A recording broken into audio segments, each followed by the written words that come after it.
കണ്ടനകത്ത് ഡിവൈഎഫ്ഐയുടെ നേതൃത്വത്തിൽ റോഡിന്റെ ശോചനീയാവസ്ഥയിൽ പ്രതിഷേധിച്ച് നടത്തിയ സമരം ജനങ്ങളെ തെറ്റിദ്ധരിപ്പിക്കാൻ വേണ്ടിയാണെന്ന് കാലടി ഗ്രാമപഞ്ചായത്ത് ഭരണസമിതി.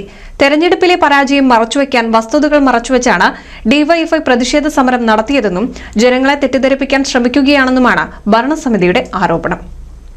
കാരണം എന്താ വെച്ചാൽ കാലടി പഞ്ചായത്തിലെ പാത്രം പ്രശ്നമില്ല, ഇത് മൊത്തത്തിലെ എല്ലാ പഞ്ചായത്തിലുള്ള അവസ്ഥയാണ്. കരാറുകാരന് കുടിശ്ശികയുണ്ട്, കരാറുകാരന് ഒരുപാട് ബാക്കികളുണ്ട്. അവരെന്നെ ഞങ്ങൾ 2-3 പ്രാവശ്യമായിട്ട് പോയതാണ്. അപ്പോൾ അവരൊക്കെ പറയുന്നത് ഞങ്ങൾക്ക് ഒരുപാട് കുടിശ്ശിക ബാക്കിയുണ്ട്, അതുകൊണ്ട് അത് കിട്ടാതെ ഗവൺമെൻറ് ആ പൈസ തരാൻ ഞങ്ങൾ കൊടുക്കുന്നില്ല എന്നാണ് അവർ തീർത്തും പറഞ്ഞത്. ഇത് വെറുതെ അവർ നമ്മളെ ഈ വെറുതെ ഒരു പുറംചട്ട മാത്രമേ ഉള്ളൂ. സത്യത്തിൽ അവർ ചെയ്യേണ്ടത് സമരം ചെയ്ത് എംഎൽഎയുടെ ഓഫീസിൽ പോയിട്ടാണ് സമരം ചെയ്യേണ്ടത്. സാമ്പത്തിക പ്രതിസന്ധി കാരണം കോൺട്രാക്ടർമാർക്ക് സർക്കാർ മുമ്പ് നടത്തിയ പ്രവൃത്തികളുടെ ഫണ്ടുകൾ നൽകാത്തതാണ് പ്രതിസന്ധിക്ക് കാരണം. ഡിവൈഎഫ്ഐ പഞ്ചായത്തിനെതിരെ സമരം ചെയ്യാതെ എംഎൽഎ ഓഫീസിലേക്കോ സർക്കാരിനെതിരെയാണ് സമരം ചെയ്യേണ്ടതെന്ന് ഭരണസമിതി അഭിപ്രായപ്പെട്ടു. നമുക്കറിയാം, ഗ്രാമപഞ്ചായത്തുകളുടെ പദ്ധതി നടത്തിപ്പിന് വേണ്ടി ഓരോ ബഡ്ജറ്റിലും നിശ്ചിത തുക വകയിരുത്തുകയും ആ തുക ഗഡുക്കളായി ഗ്രാമപഞ്ചായത്തുകൾക്ക് അനുവദിക്കുകയും ചെയ്യുകയാണ്. പക്ഷെ കഴിഞ്ഞ വർഷം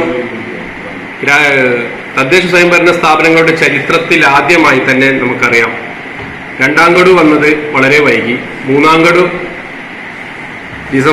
മാർച്ച് 23 വന്ന് അന്ന് തന്നെ ട്രഷറിയിൽ കൊടുത്തേണ്ട ഒരവസ്ഥയുണ്ടായത്. ആ കൊടുത്ത ബില്ലുകളൊന്നും മാറാത്തൊരവസ്ഥ വന്നു. അത് തന്നെ നമുക്കറിയാം, ഒരുപാട് വലിയ സംഖ്യ നമുക്ക് വരാതെ, പല ഇനത്തിലും വരാതെ അത് നിൽക്കുന്നൊരവസ്ഥയാണ്. കഴിഞ്ഞ വർഷം പണിയെടുത്ത സംഖ്യകളൊക്കെ തന്നെ കോൺട്രാക്ടർമാർക്ക് കുടിശ്ശികയാണ്. അതുകൊണ്ട് തന്നെ കോൺട്രാക്ടർമാർ വർക്ക് എടുക്കാനും എടുത്തവർ തന്നെ വർക്ക് ചെയ്യാനും ധൈര്യമില്ലാതെ നിൽക്കുന്ന അവസ്ഥയാണ്.